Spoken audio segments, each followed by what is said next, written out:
Hello friends, DM coin channel থেকে তপন রায় আপনাদের সাথে আছি। আজ আমার কাছে তিন দাদা এবং এক বৌদি এসছে। তো ওনাদের পরিচয়টা একটু জেনে নেব। তো দাদা, আপনি বলুন, আপনি কোথা থেকে এসছেন?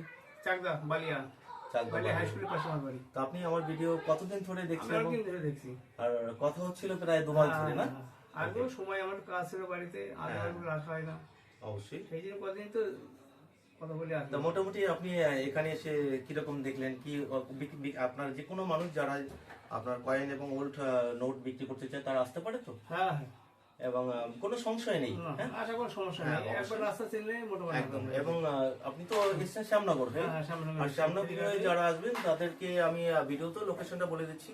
আবার আমি বলে দিচ্ছি, শ্যামনগর থেকে যারা আপনারা শিয়ালদা থেকে হয়ে অথবা রানাঘাট চাকদা থেকে যারা আসবেন, শ্যামনগরে নামবেন। শ্যামনগর 1 নম্বর প্ল্যাটফর্ম থেকে আপনার টিকিট কাউন্টার থেকে কালীমায়ের মন্দিরের পাশেই আপনার খেয়াঘাট, তেলেনিপাড়া ঘাট পার করে এপারে টোটোতে আপনি এসে বলবেন যে চণ্ডীতলা ওপেন ক্লাব। তো আমি এই লোকেশনটা বললাম। আর এরপরে হাওড়ার দিক থেকে যারা আসবেন তাদেরকে আমি লোকেশনটা আপনার বলে দিচ্ছি। মানকুণ্ডা স্টেশনে নামবেন। এটা হচ্ছে আপনার ব্যান্ডেলের দিক থেকে যদি আসেন, সেক্ষেত্রে ব্যান্ডেল জংশন থেকে 3টা স্টেশন পরে হচ্ছে ব্যান্ডেলের পরে হুগলি, চুচুড়া, চন্দননগর, তারপরে মানকুণ্ডা স্টেশন। আর এতে হাওড়া থেকে যারা আসছেন তারা শেওড়াফুলি জংশনের পরে 2টো স্টেশন, বৈদ্যবাটি, ভদ্রেশ্বর, তারপরে মানকুণ্ড স্টেশন থেকে আপনার বটতলা টোটো স্ট্যান্ড থেকে আপনার মাত্র 10 টাকা ভাড়া নেবে টোটোতে। চণ্ডীতলা ওপেন ক্লাব বলবেন। তো ওখানেই আমার কাছাকাছি আমার বাড়ি। ওখানে এসে কন্ট্যাক্ট করবেন, আমি রিসিভ করে নেবো। ওকে, এবারে আমি চাচার একটু পরিচয় দিচ্ছি। চাচা, আপনি কোথা থেকে এসেছেন? আমি এসছি গড়বেতা থেকে। গড়বেতা থেকে? গড়বেতা, বাহ, অরিনাপুর গড়বেতা থেকে আসছি। হ্যাঁ, শিওর। মোটামুটি এখানে এসে যা দেখলাম, মোটামুটি একটা বিশ্বাস গ্রহণযোগ্য, বিক্রি হোক আর নাই হোক, একটা বিশ্বাস আছে। এটা আপনারা বলবেন। আমি আমার তরফ থেকে আমার যতটা পরিষেবা আমার থেকে আপনারা দিতে পারি, এটাই আমার কাছে। কাস্টমার থেকে বলছি যে আপনারা বিশ্বাস করে এই জায়গাতে আসতে পারেন। এই জায়গাতে এসে আপনি একটা নির্ভয় পাবেন, অভয় পাবেন, ভয়ের কিছু কারণ নাই, নিঃসন্দেহে আসতে পারেন। এখানে দাম কম বেশি সেটা আলাদা দিবে। আপনার রেয়ার কয়েন যদি থাকে চাচা, হ্যাঁ, কয়েনের একটা কন্ডিশনের উপরে দাম হয়। তো অনেক ক্লায়েন্ট আমাকে জিজ্ঞাসা করে কয়েন পাঠিয়ে, কিন্তু 4টে কন্ডিশনের উপরে কয়েনের দাম হয়: fine condition, extra fine, very fine এবং ইউএনসি। তো একটা সাপোজলি আপনাদের আমি ধরুন, এই আপনি একটা কয়েন দেখে আমি বলে দিচ্ছি, 1906 সালের একটা 1 কোয়ার্টার আনা আছে। দেখুন, এটা ফাইন কন্ডিশনের থেকেও ড্যামেজ কন্ডিশন আছে। এই কয়েনটা যদি সাপোজ 100 টাকা দাম হয়, সেক্ষেত্রে ইউএনসি কন্ডিশনে এই কয়েনটা 2000-2500 টাকা পর্যন্ত হতে পারে। তো যে কোনো কয়েন দাম হয়। তো সাধারণত আজকের আমি নোট নিয়ে আলোচনা করব। আপনার প্রথম আমি যে নোটটা দেখাবো 10 টাকার নোট। দেখে নিন এখানে। এটা হচ্ছে আপনার সেকেন্ড ইস্যু, বি রমারাও, গভর্নর। তবে নোটের কন্ডিশনটা ড্যামেজ কন্ডিশন, তবুও আমি চাচার কাছ থেকে এটা সংগ্রহ করলাম। এটা মিনিমাম আপনার 1000 থেকে 3000 টাকা, ইউএনসি কন্ডিশনে 5000 টাকা পর্যন্ত দাম আছে। তো এই নোটটা আপনার ড্যামেজ কন্ডিশনে সেরা কাটা, এবং এটা যেহেতু ওয়াশ হয়ে গেছে নোটটা, এই নোটটা ওয়াশ করা হয়েছে, যার জন্য এর ভ্যালুটা খুবই কম আছে। দেখুন, গভর্নর, এটা গভর্নর হচ্ছে বি রমারাও। এরপরে আমি এখান থেকে নোটের বুক থেকে আমি আপনাদেরকে 2025-26 বই থেকে আমি দেখাচ্ছি। দেখুন, এখানে আছে সিডি দেশমুখ, ফার্স্ট ইস্যুর যে 10 টাকার নোট।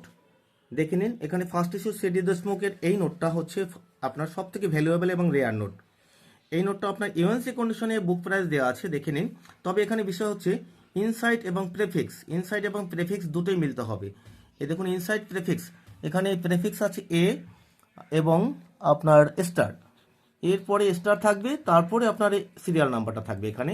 তো সেক্ষেত্রে এর দামটা আপনার ইউএনসি কন্ডিশনে 60,000 টাকা দাম আছে। যে ফার্স্ট হচ্ছে সব থেকে 10 টাকার মধ্যে ভ্যালুয়েবল নোট। সেকেন্ড হচ্ছে যে দেখুন, আমি যে নোটটা আপনাদেরকে দেখালাম, এই চাচার এই নোটটা বি রমারাওয়ের। তো এই নোটটা আপনার বি রমারাও, এটা বুক প্রাইস আছে আপনার ইনসাইড প্রেফিক্স মেলার পরে 5,000 রুপি, 5,000 টাকা। তো এভাবে নোটের বিষয়টা আপনারা যখনই নোট পাঠাবেন, ইনসাইড প্রেফিক্স মেলার পরেই এর দামটা হয়। এরপরে থার্ড ইস্যু দেখুন, থার্ড ইস্যু হচ্ছে আপনার, এটাও আপনার গভর্নর হচ্ছে কি, এটা কি আছে বলতো, বি রমারাও। হ্যাঁ, এটাও বি রমারাও আছে। এটা হচ্ছে থার্ড ইস্যু। তো থার্ড ইস্যু যে নোটটা আছে, এটাও আপনার এটা 5,000 দেখালাম, এটার দাম আছে 1500 টাকা। দেখুন, থার্ড ইস্যু 1500 টাকা, এটা ইনসাইড প্রেফিক্স মিলতে হবে। এরপরে ফোর্থ ইস্যু আছে এইচভি ল্যাঙ্গার্ড। এইচভি ল্যাঙ্গার্ডের 10 টাকার যে নোটটা আছে, এটা দেখুন, এটা ইউএনসি কন্ডিশনে 5,000 টাকা দাম আছে। এগুলো আপনাদের সেরা কাটা কলমের কালি হলে তখন এটা ড্যামেজ কন্ডিশনে ধরা হয় এবং তখন ভ্যালুটা কমে যায়। এরপরে দেখুন, এরপরে আপনার এইচভি ল্যাঙ্গার্ড, এরপরে 5th ইস্যু যেটা হয়েছে এইচভি ল্যাঙ্গার্ড যে গভর্নর আছে, এই নোটটার দাম আছে 1,000 টাকা। তো 10 টাকার মধ্যে এই নোটগুলি হচ্ছে ভ্যালুয়েবল নোট। তো আরও একটা বিষয় আমি 20 টাকার নোট দেখাচ্ছি, এস জগন্নাথন। এখানে এটা এই নোটটা নিয়ে আমি আলোচনা করেছি, এর ইনসাইড প্রেফিক্স দুটোই মিলতে হয়, তারপরে এর দামটা হয়। দেখে নিন এই পার্লামেন্টারি এই নোটটা। তো এই ধরনের নোট আপনাদের কাছে থাকলে, বেটার কন্ডিশনে থাকলে সেক্ষেত্রে 500-600 টাকা দাম হয়। তো এই কন্ডিশনে আপনার 100, 150, 200, 250 এরকম দাম হয়ে থাকে। ওকে, তো যাই হোক, এখানে হিউজ পরিমাণ কালেকশন এসছে। আমার যে চাঁদরা থেকে যে দাদা এসছে তার কালেকশন এখন পর্যন্ত ব্যাগ থেকে বের করা হয়নি। তো বৌদি আপনি কিছু বলুন, আপনারা পেজে আসবেন না কিন্তু কিছু বলুন এখানে আসার পরে। হ্যাঁ, কি বলুন এগুলো কি আছে? মানে আপনারা যারা যারা বিক্রি করতে চাচ্ছে তারা আমরা নির্ভরে আসতে কল্যাণী পারে। থেকে এসেছি। হ্যাঁ শিওর, কল্যাণী থেকে এসেছেন। হ্যাঁ। ওকে দাদা, দাদা খুব আমরা হ্যাঁ মোটামুটি এখানে আসার পরে এখানে আসতে পারে যারা কয়েন বিক্রি করতে যাচ্ছে।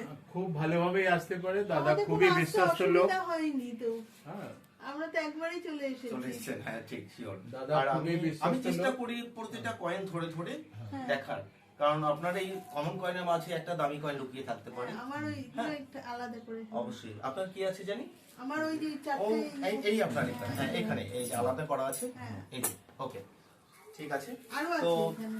অবশ্যই আমি সব দাদাদের কয়েনগুলো এখন দেখবো। তো মোটামুটি চাচার উনি গড়বেতা থেকে এসছে, ওনাকে একটু আগে ছেড়ে দিলাম। হ্যাঁ, তো ওকে, ভালো থাকবেন, নমস্কার। Thank you.